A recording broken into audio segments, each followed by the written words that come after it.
The morning sun cast long shadows across New Seoul Colony as Commander Hyun-woo Kim walked through the main street. Children ran past him, their laughter echoing off the metal buildings. He smiled and waved at them. These were good days on the Outer Rim. Hyun-woo had been running this colony for 5 years now. When he first arrived, there were only a few thousand people trying to make a life on this rocky planet. Now 50,000 souls called New Seoul home. They had built something beautiful here, something worth protecting. The colony sat in a valley between two mountain ranges. The buildings were simple but sturdy, made from local stone and metal from the mines. Gardens grew between the structures, filled with vegetables and flowers from earth. The air recyclers hummed quietly, keeping the atmosphere breathable for human lungs. Dr. So-young Park was already at work in the medical center when Hyun-woo stopped by for his morning coffee. She looked tired but happy. Last night she had delivered twins to the Chung family. The babies were healthy and strong. Another busy night? Hyun-woo asked, accepting the steaming cup from her assistant. The best kind of busy, So-young replied, washing her hands at the sink. New life instead of treating injuries from the mines. Though I did patch up 3 workers yesterday, nothing serious. So-young had come to New Seoul with her husband Dong-hyuk 3 years ago. She was one of the best doctors in the outer colonies, but she chose to stay here instead of taking a prestigious job on Earth. She said she liked making a real difference in people's lives. Her husband taught at the colony school. Dong-hyuk was patient with the children, helping them learn everything from basic math to the history of human space exploration. The kids loved his stories about the first colonists who left Earth to find new worlds. How are the new families settling in? Hyun-woo asked. Very well. The Kim family from the transport last week already has their youngest enrolled in Dong-hyuk's class. Their oldest son wants to work in the mines like his father. Hyun-woo nodded. This was how colonies grew. Families came looking for opportunity and found community instead. They built lives here, raised children, planned for the future. The communication center chimed as Hyun-woo finished his coffee. His assistant waved him over with a concerned look. An official message had arrived from Earth, marked with the seal of the colonial authority. Hyun-woo read the message twice before the words sank in. The Vorthak Empire had issued an ultimatum to all human colonies in the Outer Rim. Surrender all territories beyond the inner systems or face what they called total cleansing. The Vorthak were known throughout the galaxy as conquerors. They had taken dozens of worlds from other species. Their method was always the same: demand surrender, then destroy anyone who refused. No one had ever successfully resisted them for long. Hyun-woo called an emergency meeting with the Colony Council. The 12 elected representatives gathered in the community center within an hour. He showed them the message and waited for their response. What does Earth say we should do? Asked Mrs. Park, who ran the colony's school board.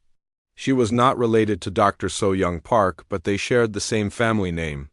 The colonial authority is meeting with Earth's government now.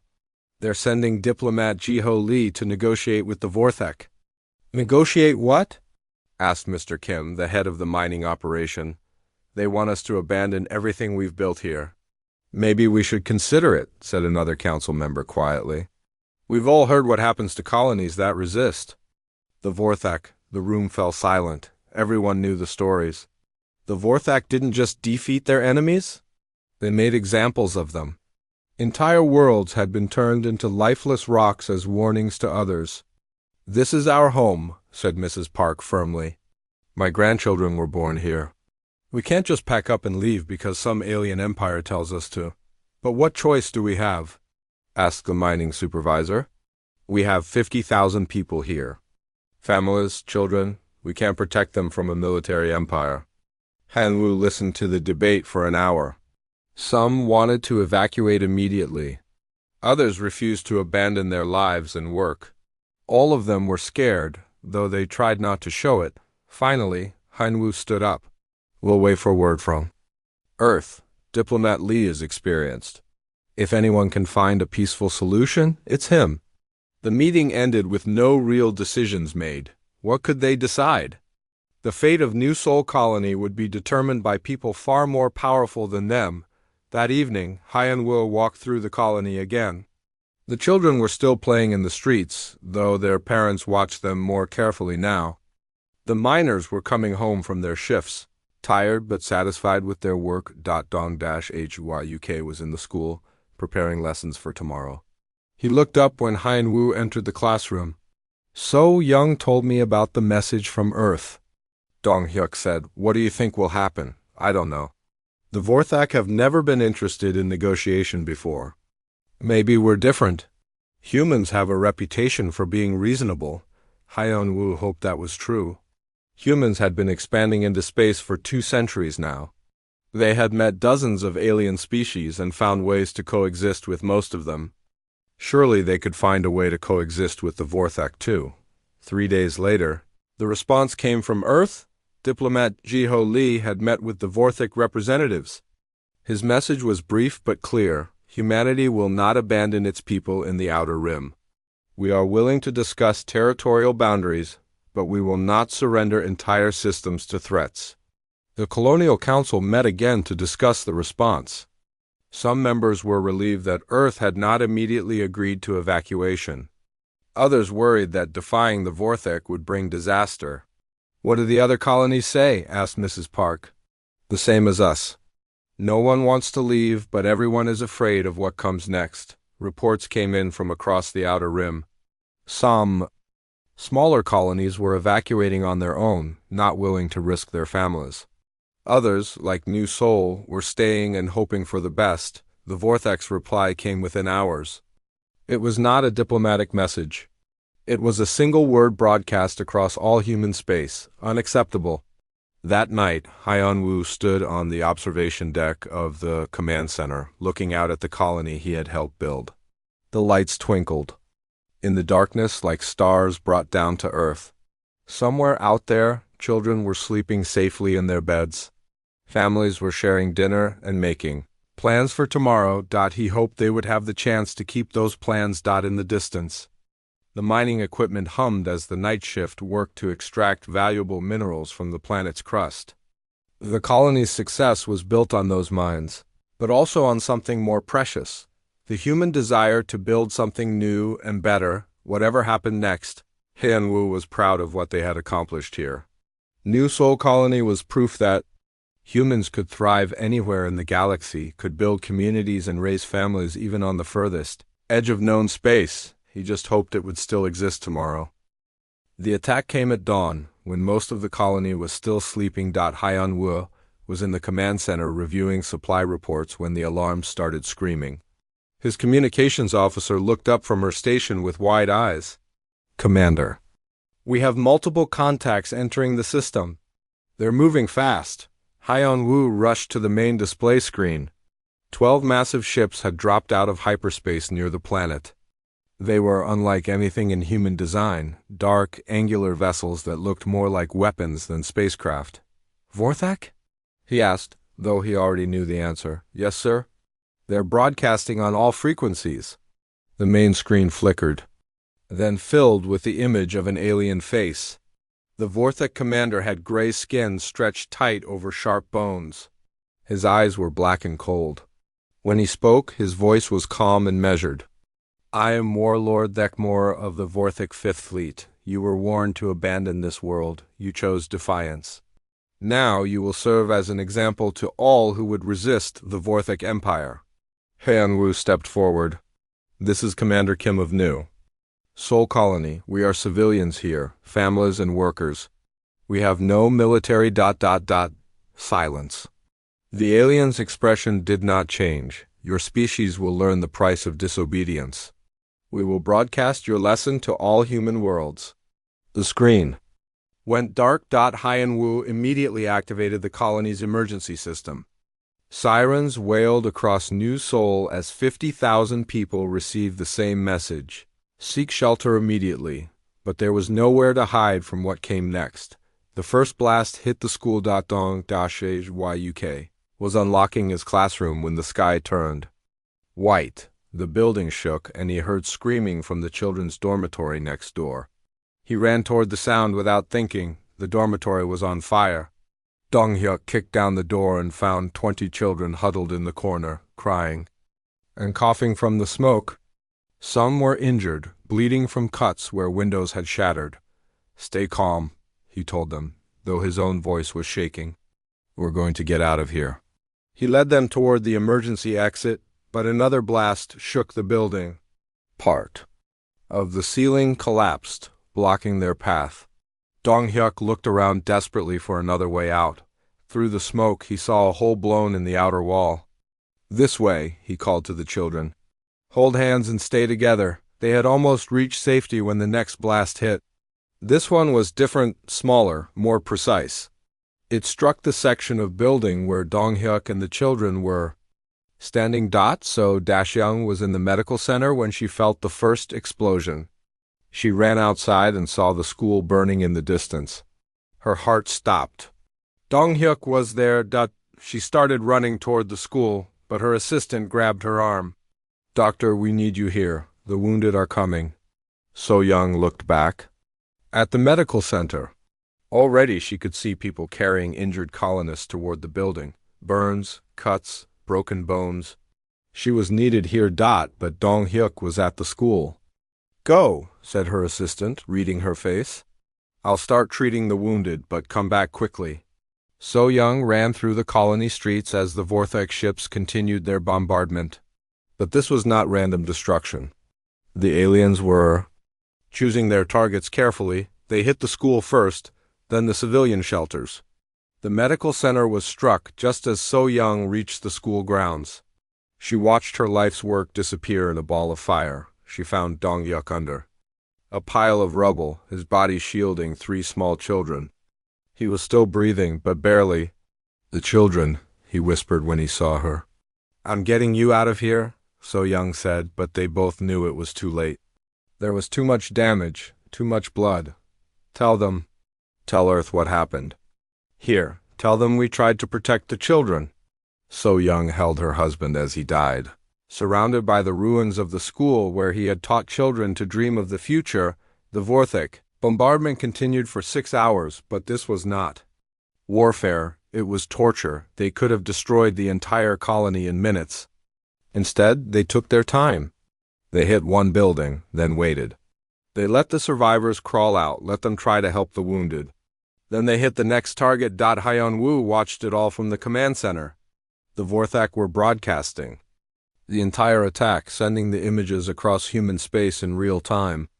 They wanted everyone to see what happened to colonies that resisted. "Commander," his communications officer called out, "the civilian shelters are taking direct hits." The families with children went there first. Hyun-woo closed his eyes. The shelters had been built to protect against accidents and natural disasters. They were not designed to withstand military bombardment. "Can we evacuate anyone?" "No, sir, they're targeting the landing pads.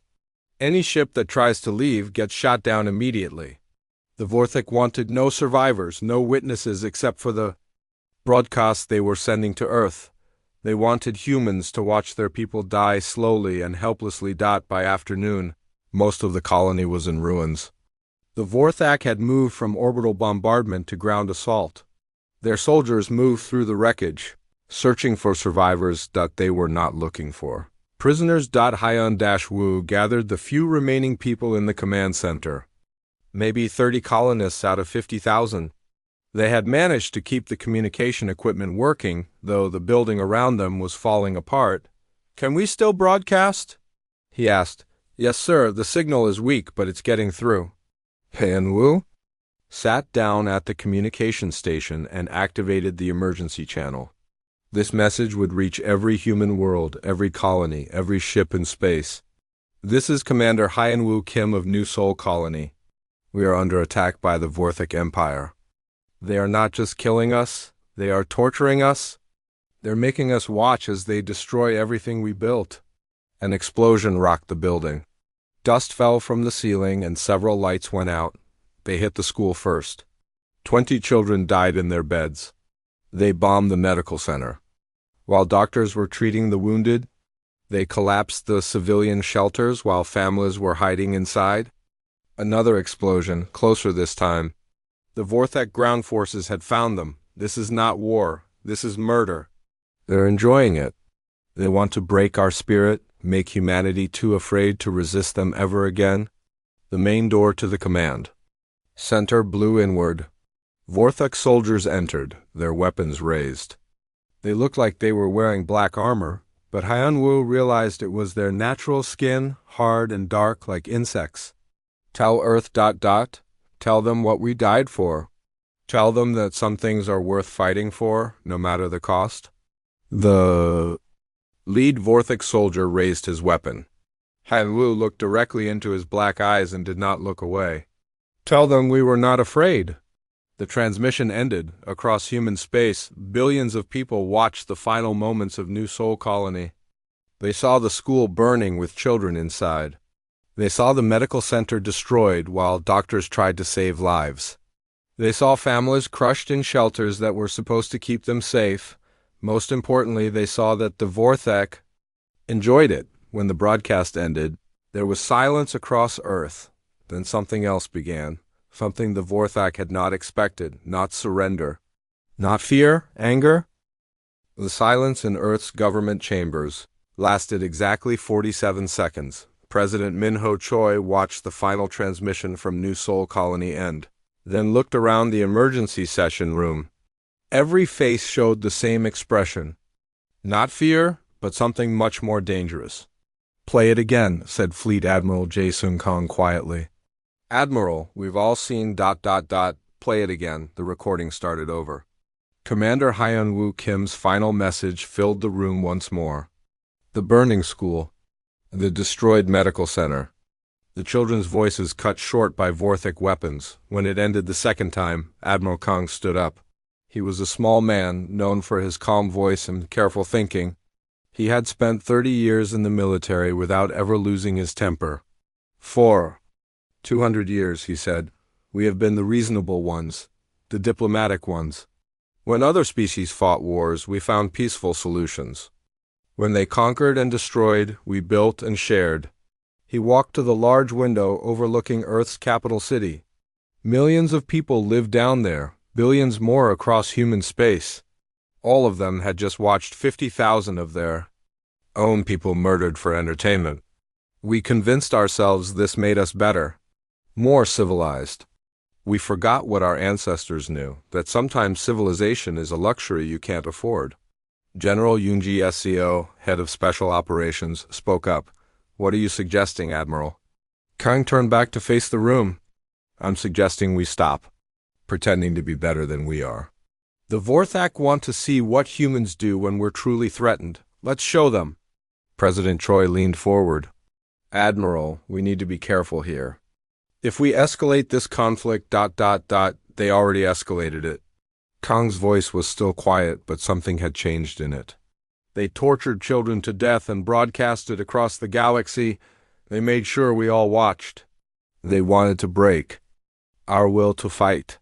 He paused, looking at each person in the room. Instead, they just reminded us why we're dangerous. The room fell silent again. Everyone understood what the Admiral was suggesting, but no one wanted to say it out loud. General ACO cleared her throat. What kind of authorization are we talking about? Complete authorization, no rules of engagement. No war crimes protocols, no mercy. Admiral, President Choi said carefully, humanity has spent centuries building relationships with other species. If we abandon our principles now ... Our principles? Kang pulled up the recording again, freezing on an image of the burning school. What principles allowed this to happen? Our commitment to peace? Our belief in diplomatic solutions? He changed the image to show Vorthek soldiers entering the command center. They didn't give Commander Kim a chance to surrender. They didn't offer to spare the children. They came to murder and torture, and they wanted us to watch. Dr. Tae-hyun Yoon, the government's chief science advisor, had been quiet throughout the meeting. Now he spoke up. If we're going to do this, we need to do it right. The Vorthek are physically stronger than humans. Their technology is more advanced. We can't beat them with conventional warfare. What are you suggesting? Asked General SCO. I'm suggesting we stop fighting like them and start fighting like us. Humans don't win through strength, we win through thinking. Admiral Kang nodded slowly. Explain. The Vorthik expect orbital bombardments and fleet battles. They expect us to meet their warships with our warships. They've conquered dozens of species that way. Dr. Yoon activated a holographic display showing Vorthek territory. But they've never fought humans before? They don't know what we're really good at. Which is? Problem solving, creativity, taking things apart to see how they work. Dr. Yoon's voice grew colder. They want to make an example of us? Let's make an example of them. President Choi looked around the room. These were good people, dedicated to peace and human prosperity. But something had changed in all of them during the past hour. If we do this, he said slowly, there's no going back. The galaxy will see us differently. We'll see ourselves differently. Good, said Admiral Kang. Maybe it's time they knew what we're really capable of when we stop holding back. The vote was unanimous. Within hours, mobilization orders went out across human space. But these were not ordinary military orders. The instructions were simple: no mercy, no restraint, no rules except victory. Captain Seokjin Park was commanding a patrol ship near the outer rim when he received his new orders. He read them twice, then called his crew together. We've all seen what happened to New Sol Colony, he told them. Command has given us new instructions. We're not fighting to defend anymore, we're fighting to destroy. He held up the medical bag he had taken from the ruins of New Seoul. It had belonged to Dr. So Young Park, no relation to him, but he carried it now as a reminder. The Vorthik wanted to teach us a lesson. They wanted to show us what happens when we resist them. Instead, they just taught us what we're fighting for. His weapons officer raised her hand. Sir, the new orders, they're telling us to ignore. The standard rules of warfare. That's right. The Vorthik don't follow rules. They torture children and murder doctors. Why should we fight with one hand tied behind our backs? On Earth, General Seo was assembling her special operations teams. These were humanity's best soldiers, trained for the most difficult missions. She had always used them carefully, sparingly, with strict rules about civilian casualties and proportional response. Those rules no longer applied. Your mission is simple, she told them. The Vorthik Empire has 14 major worlds and 47 colonies. Every single one participated in the New Seoul massacre by supporting it, celebrating it, or staying silent. She activated a holographic map showing Vorthak space. We're going to visit each one, not with fleets or armies, with ideas, with creativity, with all the things that make humans dangerous when we stop being nice. The soldiers listened in silence. These were people who had spent their careers following strict rules, protecting civilians, fighting only when necessary. The Vorthik think they know what human warfare looks like because they've studied our history. They've seen our ships, our weapons, our tactics, but they've never seen humans fight without restraint. One of the team leaders spoke up. What about collateral damage, General? What about it? Did the Vorthik worry about collateral damage when they bombed that school? Dr. Yoon was working around the clock, studying everything humanity knew about Vorthik biology and psychology. But he wasn't looking for ways to understand them or communicate with them. He was looking for ways to hurt them. Fascinating, he murmured, reviewing the data. Their nervous system is completely different from ours, more sensitive to certain stimuli. Their social structure is based on dominance hierarchies. Their reproduction cycle has very specific requirements. His assistant looked over his shoulder at the research. What are you thinking, Doctor? I'm thinking the Vorthik made a mistake. They showed us their true nature. Now we know exactly what we're dealing with. He pulled up images from the New Seoul broadcast, Vorthak soldiers laughing as they destroyed the medical center. They think cruelty makes them strong. They think brutality makes them feared. They don't understand that humans invented both those things. We just chose not to use them. And now? Now we have a reason. Across human space, the response was the same. Not panic, not despair, but something much more dangerous. Purpose: shipyards that had been building exploration vessels began producing warships. Research stations that had been studying alien cultures began studying alien weaknesses. Diplomatic corps that had been negotiating trade agreements began planning psychological warfare. The Vorthak had expected surrender. They had expected fear instead. They had awakened something that had been sleeping in human nature for centuries: the cold, methodical fury of a species that had once conquered its own planet through sheer stubborn intelligence. Admiral Kang stood in his office, looking out at the fleet assembling in Earth orbit. Hundreds of ships, thousands of crew members, all preparing for a war unlike anything the galaxy had ever seen. His aide approached with a message pad. "Sir, the Vorthak have sent another transmission. They're demanding immediate surrender. All outer rim colonies." Kang took the pad and deleted the message without reading it. "Send a reply," he said. "One word, no, sir?"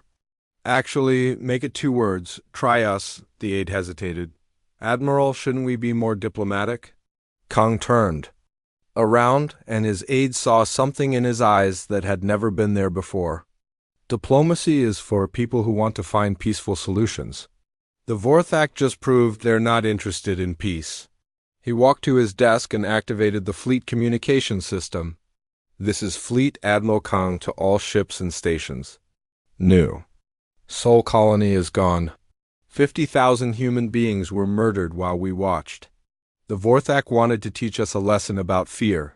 He paused, looking out at the assembled fleet. "Time to teach them a lesson about humans." The first human strike came 3 weeks after New Sol's destruction. The Vorthak expected it to target their military bases or fleet positions. They were prepared for traditional warfare. Instead, Captain Seok-Jin Park and his small fleet hit something completely different. The Vorthak world of Kethmer was an industrial planet with 12 billion inhabitants. It had massive factories that produced weapons and ships for the Vorthak Empire. Heavy defenses protected it from any conventional attack, but humans didn't attack the factories or the defenses. They attacked the weather. Dr. Yoon had spent weeks studying Kethmer's atmosphere and climate systems.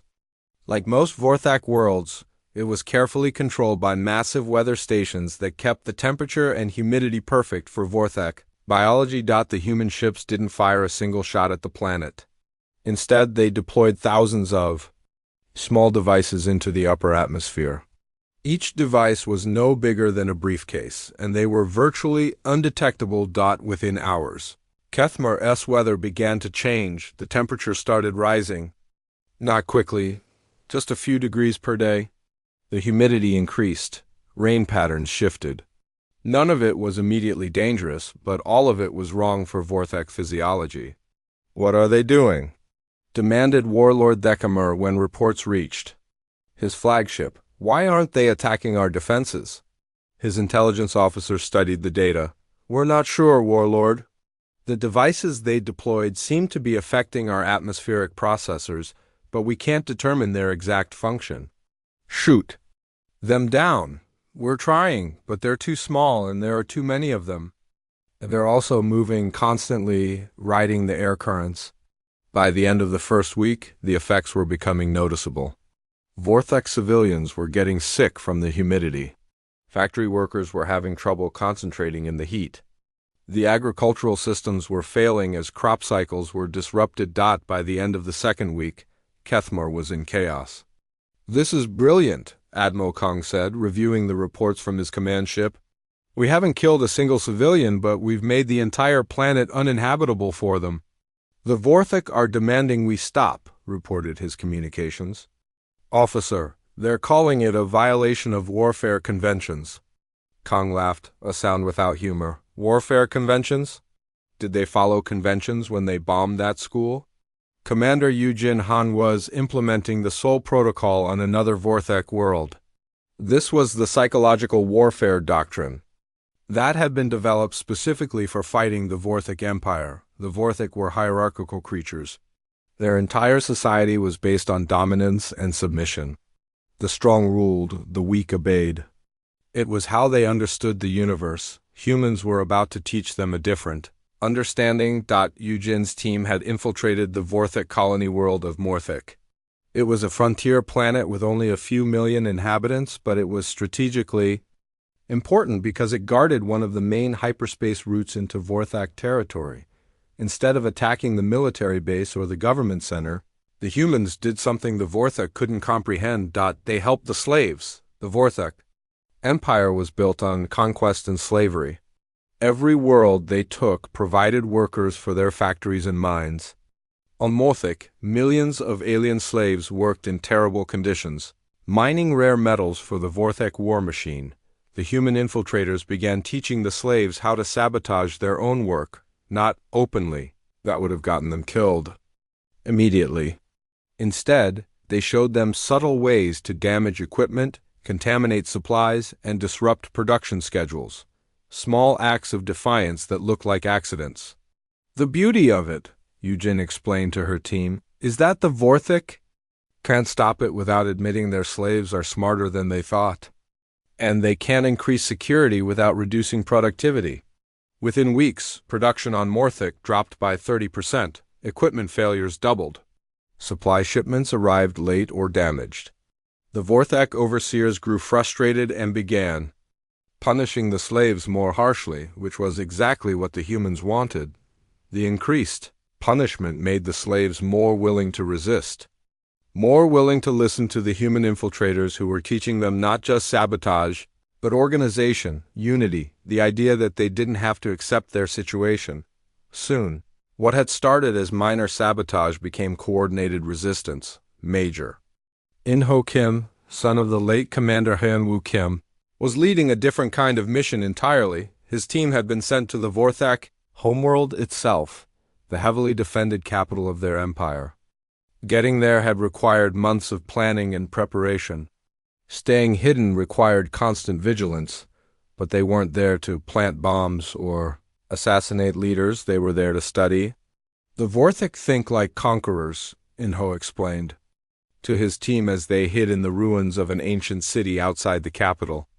Everything they do is about domination, about showing their strength. They've never had to think defensively. His intelligence specialist nodded. Their security is designed to keep slaves in and enemies out. They've never dealt with enemies who are already inside. More importantly, they've never dealt with enemies who think like humans. In-ho's mission was to map every weakness in Vorthak. Society, not military weaknesses. Other teams were handling those. Social weaknesses, economic weaknesses, psychological weaknesses, the things that would let humans dismantle the Vorthik Empire from the inside.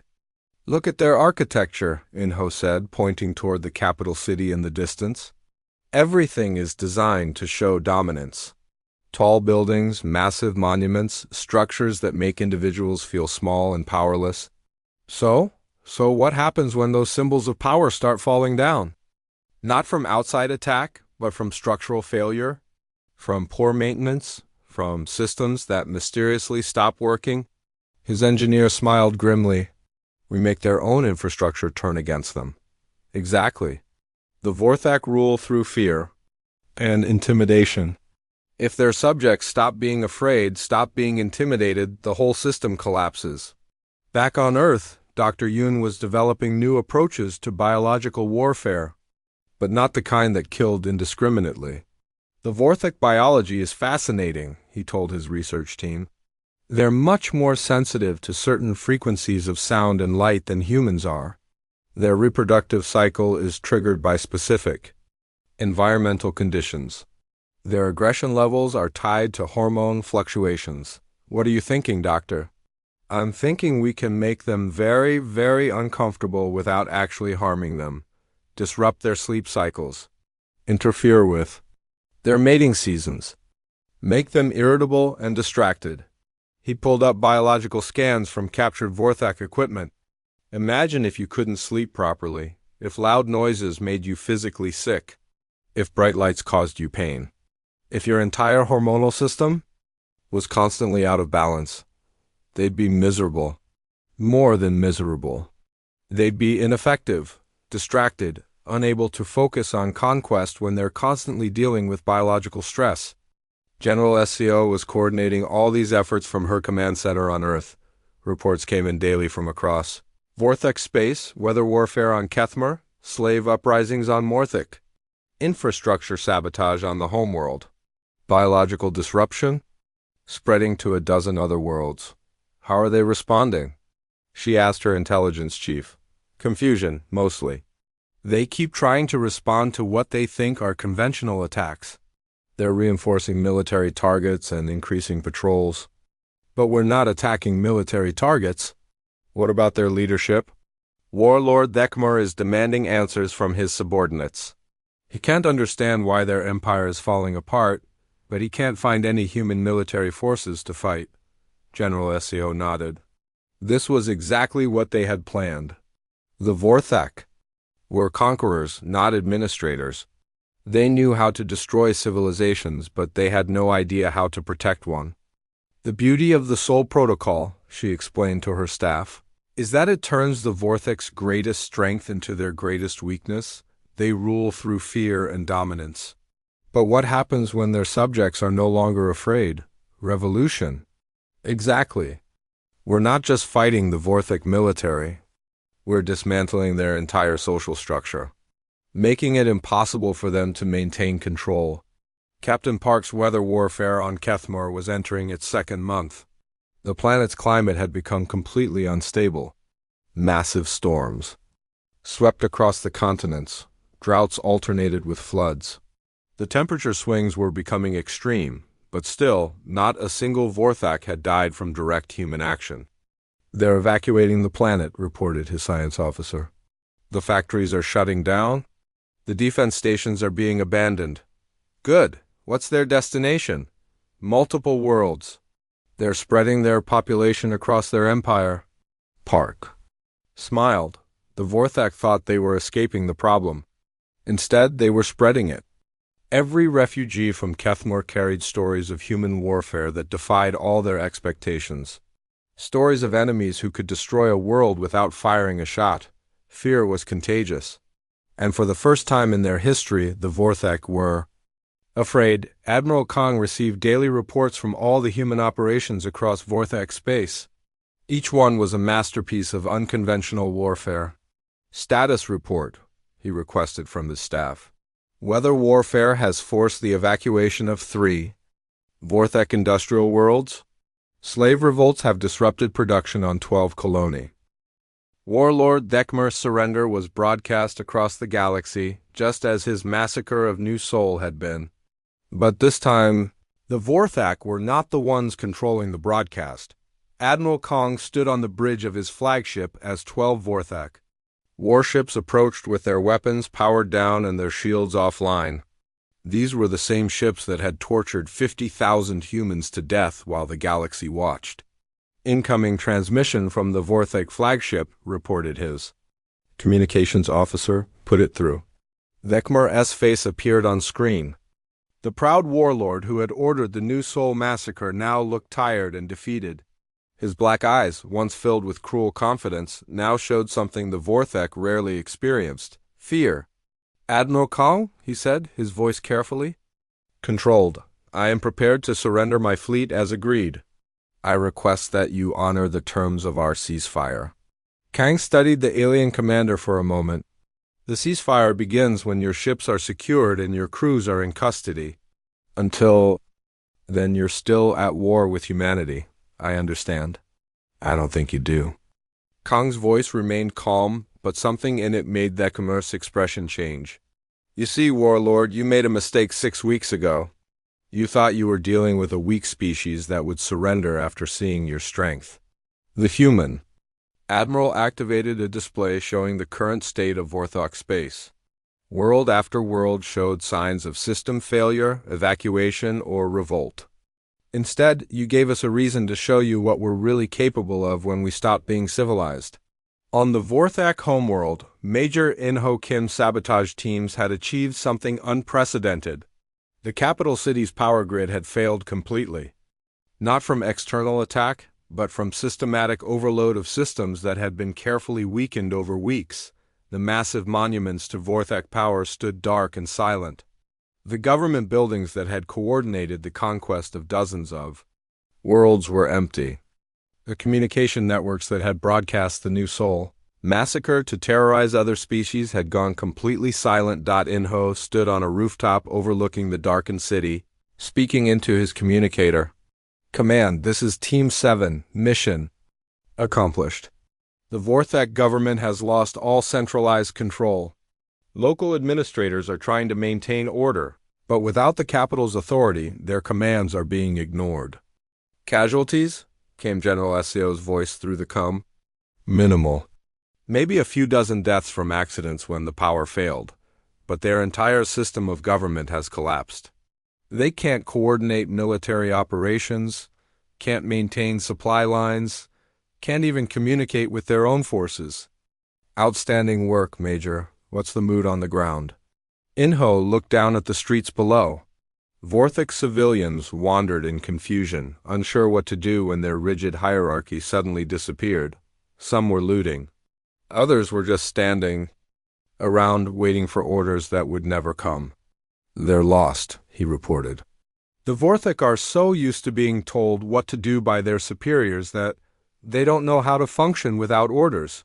It's like watching children whose parents have disappeared. On Morthic, Commander Eugene Han's psychological warfare had achieved total success. The slave uprisings had spread across the entire planet. But these weren't chaotic revolts, they were organized revolutions the human infiltrators had taught the slaves not just to resist, but to think strategically, to plan, to work together across different species and cultures. "The Vorthak military abandoned the planet this morning," Eugene reported to her superiors. "The slaves have taken control of all major installations. They're asking what they should do with the former overseers." "What are your recommendations, Commander?" Eugene watched through her binoculars as former slaves dismantled the punishment devices that had kept them in line for decades. They worked systematically, carefully, taking apart the machinery of oppression piece by piece. Let them decide for themselves. That's something the Vorthak never taught them, that they have the right to make their own choices. The weather warfare on Kethmor and the other industrial worlds had achieved its goal as well. The Vorthak war machine had ground to a halt as world after world became uninhabitable, but Dr. Yoon's biological warfare was having an even more profound effect. "The reports from across Vorthak space are consistent," he told the Emergency Council. "On Earth, their birth rates have dropped to nearly zero. Not because we're killing them, but because we've disrupted their reproductive cycles." President Choi leaned forward. "Explain." "Vorthak reproduction requires very specific environmental conditions. Temperature, humidity, atmospheric pressure, even electromagnetic fields, it all has to be perfect. Our weather manipulation and infrastructure sabotage has made those conditions impossible to maintain." "So they can't reproduce?" "Not until they fix their environmental systems, which they can't do because we keep disrupting them. It's a feedback loop. The more they try to restore normal conditions, the more opportunities we have to interfere." "General." CO smiled grimly. "So we're not just defeating their military, we're making sure they can't recover." "In the short term, yes. But there's something more interesting happening." Dr. Yoon activated a holographic display showing biological data from Vorthak populations across their empire. "The stress we're putting on their biology is having psychological effects. They're becoming less aggressive, less dominant. Their hormone levels are changing. They're actually becoming more cooperative. More cooperative? It appears that when Vorthak can't reproduce or maintain dominance hierarchies, their brain chemistry changes. They become more focused on survival and less focused on conquest." President Choi stared at the data. "Are you saying we're changing their fundamental nature?" "I'm saying we're revealing their fundamental nature. The aggression and dominance were responses to environmental conditions. Change the conditions. Change the behavior." Meanwhile, across the galaxy, other species were watching the human war against the Vorthak with fascination and growing alarm. The Zelani Trade Federation called an emergency session of their council. "The humans have destroyed the Vorthak Empire without killing anyone," reported their intelligence chief. They haven't conquered any worlds, haven't demanded tribute, haven't enslaved anyone. They've simply ended the Vorthak as a threat. How? Is that possible? They fight like no species we've ever seen. Instead of attacking strengths, they target weaknesses. Instead of using force, they use intelligence. Instead of destroying their enemies, they transform them. The Zelani Council members looked at each other nervously. They had all seen the broadcast from New Sol. They had watched humans die while the Vorthak laughed.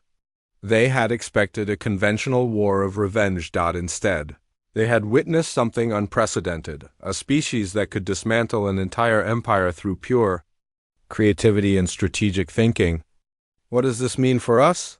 Asked one council member. It means we need to reconsider everything we thought we knew about humans. They're not the peaceful, diplomatic species we believed them to be. They're something much more dangerous. What's that? Problem solvers. Back in Vorthak space, Admiral Kang was overseeing the processing of Vekmar's surrendered fleet. The Vorthak crews were being held in specially designed facilities, not prisons but rehabilitation centers. How are they adapting? He asked Dr. Yoon, who had arrived to study the prisoners. Better than expected. Without their hierarchical structure and with their hormone levels normalized, they're actually quite reasonable. Some are even expressing regret about their actions. Kang watched through an observation window as former Vorthak warriors worked alongside human technicians, learning to maintain equipment instead of destroying it. Is this permanent? Unknown. But as long as we control their environment, they'll remain cooperative.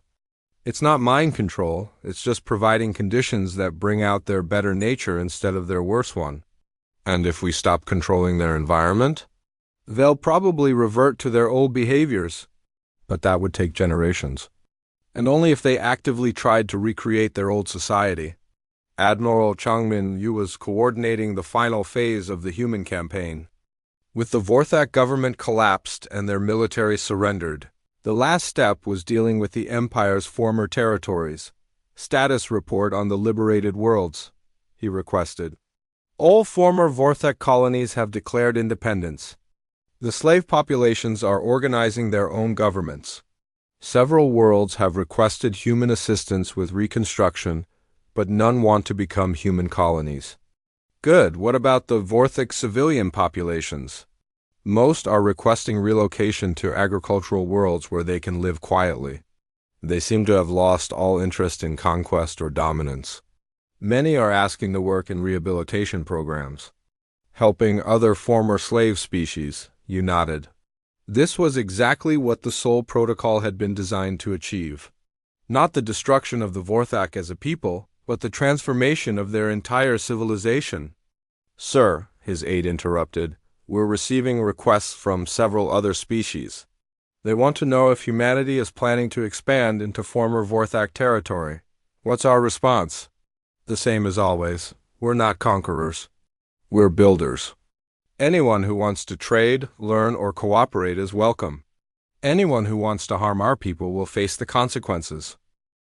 1 year after the New Sol massacre, President Sunmi Jang stood before the Galactic Council for the first time since the war ended. The Great Assembly Hall was packed with representatives from hundreds of species, all waiting to hear what humanity had to say about their new place in the galaxy. The Vorthak Empire was gone. Not destroyed in the traditional sense, there had been no planet-killing weapons, no mass executions, no genocide. Instead, an entire civilization had been systematically transformed from conquerors into farmers, teachers, and counselors. Honored delegates, President Jang began, her voice calm and measured. 1 year ago, the Vorthak Empire broadcast the murder of 50,000 human civilians. They wanted to teach us about fear. They wanted to show the galaxy what happened to species that resisted their demands. She paused, looking around the assembly hall. Many of the delegates avoided her eyes. What they actually taught us was something much more valuable. They reminded us what we are capable of when we stop limiting ourselves. The holographic display behind her showed images from across the former Vorthak territory. Worlds that had once been industrial hellscapes were now covered in farms and gardens. Species that had been enslaved for generations were building their own cities, their own governments, their own futures. The Vorthak expected us to respond to their brutality. With brutality, instead we responded with creativity. They expected us to become monsters to defeat monsters. Instead, we remained human while teaching them to become something better. Ambassador Woojin Park, brother of the late Dr. So-young Park, sat in the human delegation and watched the other species' reactions. Fear, respect, and something else. Curiosity. The galaxy wanted to understand how humans had accomplished what no other species had ever managed. But let me be clear, President Jang continued, this was not mercy. This was justice. The Vorthak Empire ceased to exist because they chose to murder innocents for entertainment. Every world that participated in or celebrated that massacre faced the consequences. She activated a new display showing the current state of human space. New colonies were being established. Trade routes were expanding. The outer rim territories that the Vorthak had demanded were now more prosperous than ever. We are not conquerors, we never have been. But we are also not victims. The Vorthak learned this too late. I hope others will learn it in time. The Zilani representative raised his hand. President Jang, what assurance can you give the galaxy? That humanity won't use these ... methods against other species? Jang smiled, but it was not a warm expression. The same assurance we gave before New Sol Colony was destroyed. As long as you don't murder our children, you have nothing to fear from us.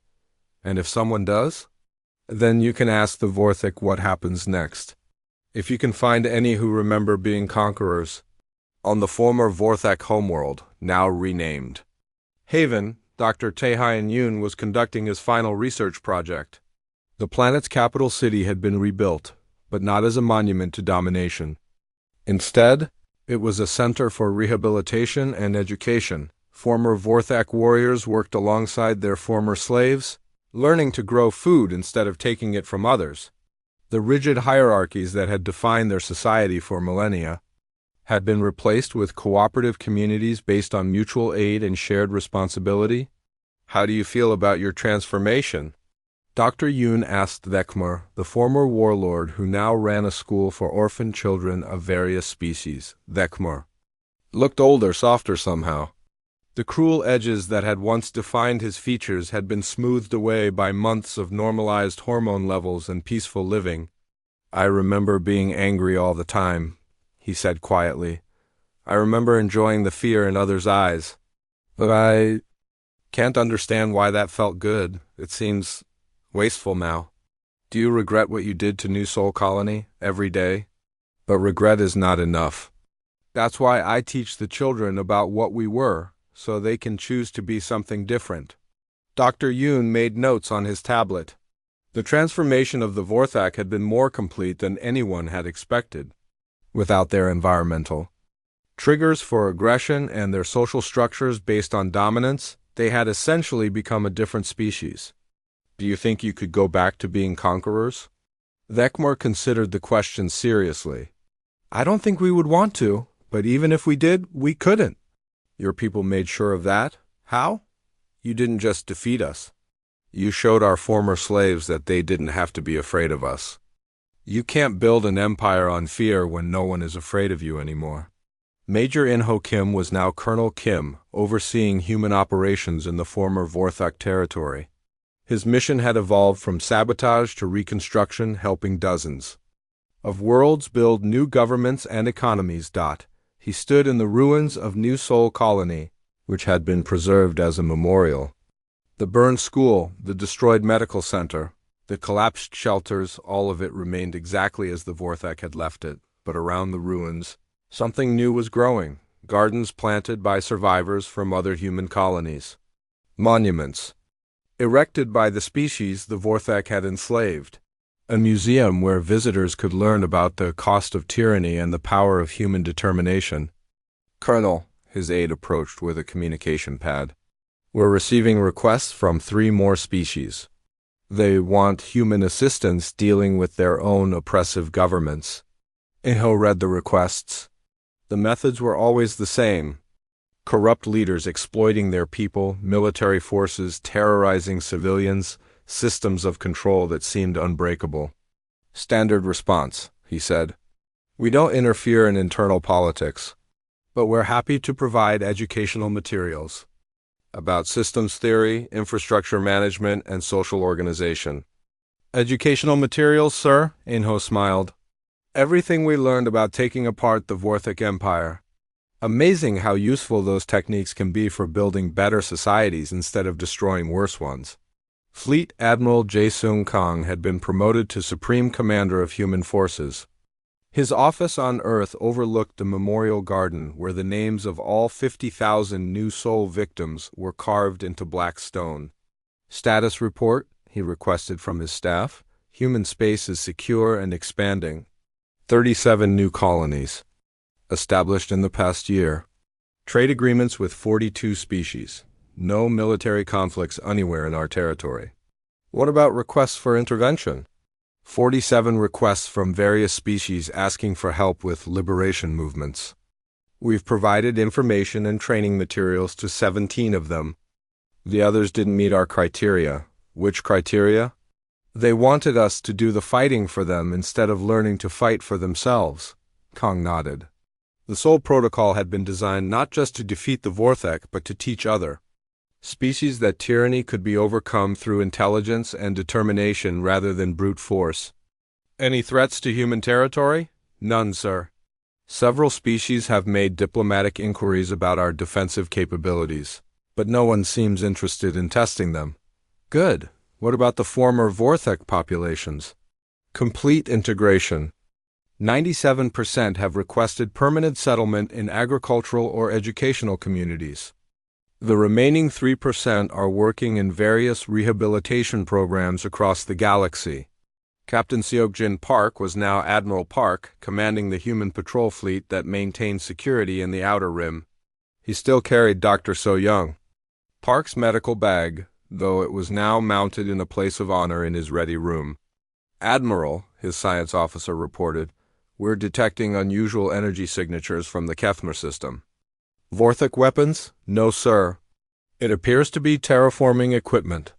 The former inhabitants are requesting permission to return and restore their homeworld's climate. Park considered this. Kethmer had been the first world to experience human weather warfare. Its climate had been so thoroughly disrupted that the planet had been abandoned for nearly a year. Grant permission, but monitor their progress. If they're planning to rebuild military facilities, understood, sir.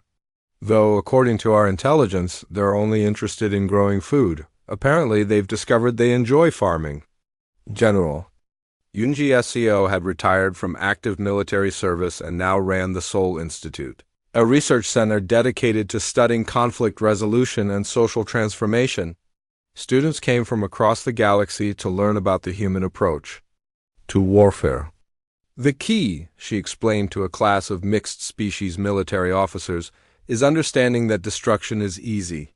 Any species with sufficient technology can destroy their enemies. But transformation, changing your enemies into something better, that requires intelligence, patience, and creativity. A Zalani student raised her hand. General, isn't what you did to the Vorthak a form of conquest? You imposed your will on their entire civilization. Did we? Let's examine that. We didn't take their territory. We gave it to the people they had enslaved.